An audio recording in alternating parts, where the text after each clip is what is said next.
Hyderabad commissionerate constable Nagamani ఆందోళన వ్యక్తం చేసింది. ఎస్ఐ శివకుమార్పై గతంలో సిపికి, డీసీపీకి కంప్లైంట్ చేయడంతో తమపై కక్ష సాధిస్తున్నారని సదర్ కానిస్టేబుల్ ఆరోపించారు. ల్యాండ్ తగాదా విషయంలో తన భర్త వరుణ్పై తప్పుడు ఎంఎల్పీకి సంబంధించి సర్టిఫికేట్ సృష్టించి రిమాండ్కు తరలించే ప్రయత్నం చేస్తున్నారని ఆమె ఆవేదన వ్యక్తం చేశారు. ఎస్ఐ అవినీతికి పాల్పడ్డారని, అందుకు సంబంధించి తగిన ఆధారాలున్నాయని చెప్పారు. ఆమె ఉన్నతాధికారులు స్పందించి తగు న్యాయం చేయాలని వేడుకున్నారు నాగమణి. ఎస్ఐ శివకుమార్ చేస్తున్న రిమాండ్ ఇది కానీ అన్యాయం జరిగిందంటే నాకు అన్యాయం జరిగితే ఏ కామన్ పీపుల్ కు న్యాయం జరగదు. ఇది అంటే ఎస్హెచ్ఓ దృష్టికి పోలే మేడం. ఎస్హెచ్ఓ ఇప్పుడు మారినారు సార్. మొన్న సైదులు సార్ అని ఆయన వచ్చినారు, ఇప్పుడు ఇంకొక సార్ వచ్చినారు.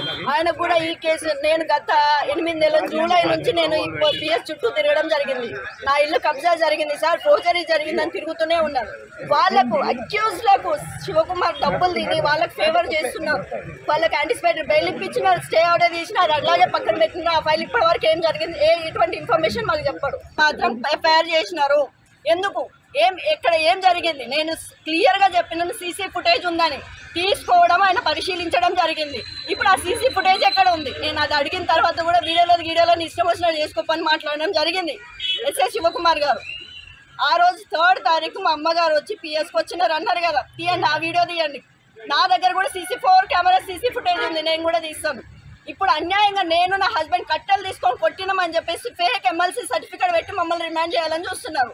ఇది కేవలం ఎస్ఐ శివకుమార్ దౌర్జన్యం, కక్ష, పాత కక్ష. అంటే మీరు చెప్పినా ఏమంటారు శివకుమార్? మమ్మల్ని ఇప్పటి వరకు పిలిచి మాట్లాడలేదు సార్. ఆ రోజు ఎఫ్ఐఆర్ కంటెంట్ లో మీ అమ్మగారిని మీరు కొట్టారా, మీ అమ్మగారేనా, మీరు కూతురేనా, మీరు అల్లుడేనా, ఒక్క మాట ఇప్పటివరకు ఎస్ఐ శివకుమార్ నాతో మాట్లాడలేదు.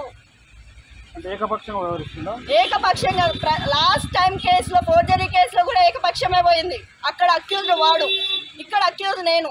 ఇక్కడ కూడా మినిమం ఎంక్వైరీ, ప్రిలిమినరీ ఎంక్వైరీ అంటారు సార్, అది కూడా జరగలేదు. ఎవరు ట్రైనింగ్ ఇచ్చినారు? ఆయన చదువుకోలేదా? మినిమం నేను ఒక WPCని నాకున్న నాలెడ్జ్ ఆయనకు లేదా? సరే ఎంక్వైరీ చేసినావు, నువ్వు ఏ బేసిస్ మీద? ఆయననే కొట్టినా, నేను కొట్టినా. ఇతరం కొట్టినప్పుడు ఆయనను మాత్రం మెడికల్ ఎగ్జామినేషన్కి ఎట్లా పంపించినావు? నన్ను కూడా పంపించాలి కదా. ఏం జరిగింది?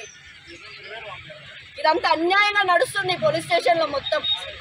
మరి నేను యూనిఫామ్ వేసుకున్న నా పరిస్థితి ఎట్లా ఉంటే కామన్ పీపుల్ పరిస్థితి ఎట్లా ఉంది?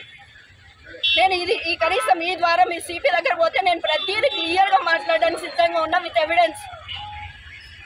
ఆయన పెద్ద దొంగ అని చెప్పడానికి, అవినీతి పరుడు అని చెప్పడానికి నా దగ్గర ఆధారాలు